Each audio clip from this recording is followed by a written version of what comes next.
Historias de David, capítulo 6. De héroe a villano. Había estado tan ocupado en los nuevos asuntos que competen a un guerrero, en diseñar las próximas estrategias de defensa y conquista, que el anuncio del galardón por haber vencido a Goliat pasó a un segundo plano. El ambiente en palacio estaba enrarecido por los chismes y comentarios de salones. Todos hablaban a voces sordas de la incomodidad de Saúl ante los triunfos de David, tanto así que se rumoraba que el rey pensaba anticiparse a cualquier dificultad futura, buscando la manera de sacarlo del camino. Las victorias de David, junto con los elogios que ellas traían consigo, habían despertado el verdadero corazón de Saúl, que mantuvo oculto hasta cuando empezó a mirar al joven pastor como una amenaza para los suyos y para su continuidad como rey de Israel. Ahora las aguas de la amargura las bebía con cada triunfo de David, y los celos lo llevaban a imaginar intenciones que el joven guerrero jamás tendría con él. Fue llamado al salón del rey, que festejaba en vespertina. Todos los de la corte estaban sentados alrededor del monarca, recostados en almohadones de plumas de ganso, bebiendo sorbo a sorbo el vino real y las historias que a cuentagotas llenaban un falso interés que aprobaba con sonrisas fingidas el relato de Saúl, mientras él, sin darse cuenta, seguía relatando sus anteriores hazañas de guerra, tratando que las de David no terminaran por sepultar sus glorias. En el fragor de los vinos, Saúl volvió a recordar que David aún no acudía al llamado. Entonces emitió de nuevo la orden, pero con más decisión para que fuera cumplida de inmediato. Ya el alcohol comenzaba a hacer sus efectos sobre los rostros y los ojos que se empequeñecían mientras las bocas se ensanchaban para levantar la voz con la actitud de aquellos que sospechan no estar siendo escuchados. La presión del vino los ensordecía y les encendía el corazón para gritar desde la alegría de los borrachos que los impulsa a hacer lo que en sano juicio no se atreven, porque hacen parte de aquellos que necesitan un trago para tomar valor en el vivir. David entró al salón y de inmediato un silencio recorrió la sala. Saúl cambió su gesto a pesar de que intentó simular con una sonrisa que apenas salía a pesar del visible esfuerzo por ocultar su molestia. «David, hijo mío, acércate, bebe este vino que habíamos guardado para ti». Fueron momentos difíciles para el noble guerrero. Sabía que algo irregular se cocinaba a sus espaldas. Todos parecían tener carteles escritos en sus rostros de sorpresa que los delataban. Mientras brindaba su cuarta copa de vino a David, Saúl recordó el ofrecimiento hecho al vencedor de Goliat. «Estoy listo para darte a mi hija mayor, Merab, por esposa. Pero antes deberás demostrar que eres un guerrero de verdad al pelear las batallas del Señor».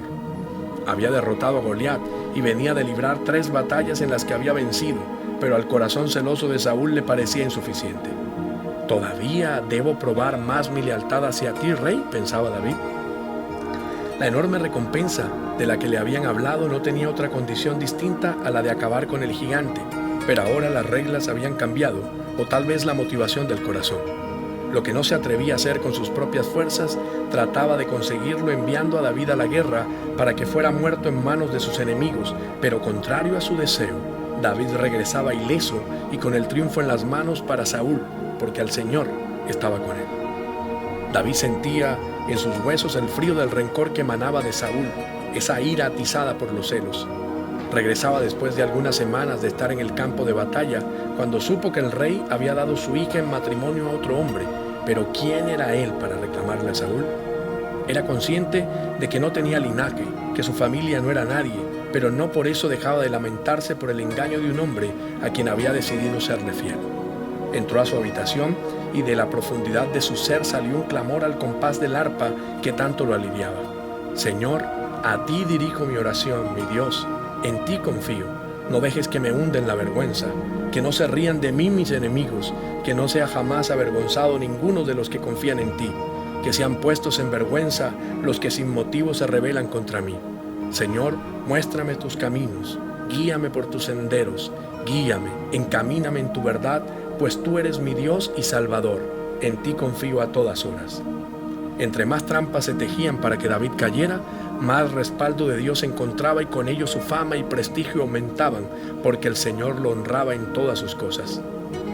Una noche, mientras descansaba en la terraza bajo el manto de las estrellas, mientras dejaba que su imaginación volara hacia el lugar que constantemente le enviaba ráfagas de imágenes nostálgicas, ese edénico lugar donde podía encontrar descanso, Meditaba en lo bueno que era el Señor con él al regalarle tantas cosas, al brindarle nuevas oportunidades que no merecía, pero que de algún modo era Dios quien tomaba sus decisiones incuestionables. Estaba tarareando una nueva melodía impulsada por los acordes de su arpa cuando sintió que un suave aroma de hembra refinada llenaba el lugar. Su instinto desajustó la melodía para activar otras sensibilidades y buscar desde el olfato de dónde venía el aroma. Era un especialista en detectar cualquier esencia femenina.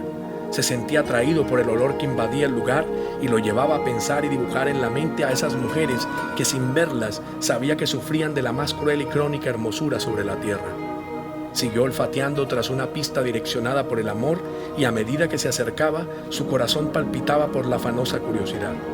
Era inevitable sentir la respiración jadeante de alguien que desde sus nervios trata de simular su presencia. La encontró evidentemente oculta tras un arbusto, más hermosa que nunca. Apenas los rayos de la luna revelaban el brillo de su piel trigueña, que amarillaba desde la luz como las dátiles de los oasis del desierto. Era Mical, menuda, sencilla pero descomunal en su belleza, que tras el arbusto mimetizaba las ganas de gritarlo todo, de decirle a David que no había nadie como él, que lo soñaba en las noches mientras él ganaba guerras lejanas. Ahora David estaba frente a ella. Podía sentir el aroma del aceite de azafrán que salía de los cabellos de la joven alma que buscaba descifrar sus caprichos frente al origen de su deseo. Temblaba frente a la hija del rey, no por amor, más bien por el temor de ser descubierto. Mical lo amaba desde su silencio mientras él luchaba en una de sus grandes batallas, la de su carne con su espíritu. Entonces supo que era mejor huir hasta cuando ella pudiera confesarle a su padre, el rey, lo que sentía por David. El precio era 100 prepucios de filisteos, 100 vidas con tal de satisfacer un capricho que lo alentaba a permanecer en palacio. Mical se había enamorado de David y Saúl lo sabía, pero poco le importaba con tal de alcanzar el objetivo que se había trazado. David se había convertido en una amenaza a su estabilidad y allí en su hija veía la oportunidad de sacarlo del escenario de una vez por todas sin mancharse las manos. Voy al encuentro con mi destino. Estoy a 100 prepucios de poder tener en mis brazos a Mical, pensaba David, a medida que los brincos del caballo terminaban de agitar su corazón. Le había avisado que miles de filisteos estaban al otro lado de la montaña, preparados para atacar. Con ansias, atravesó la llanura en un deseo incontenible de descansar en los brazos de esa mujer con olor a aceite de azafrán derramado. Viajaba a toda velocidad con 1000 hombres que lo secundaban para cumplir con un deseo de muerte oculto bajo una prueba de amor.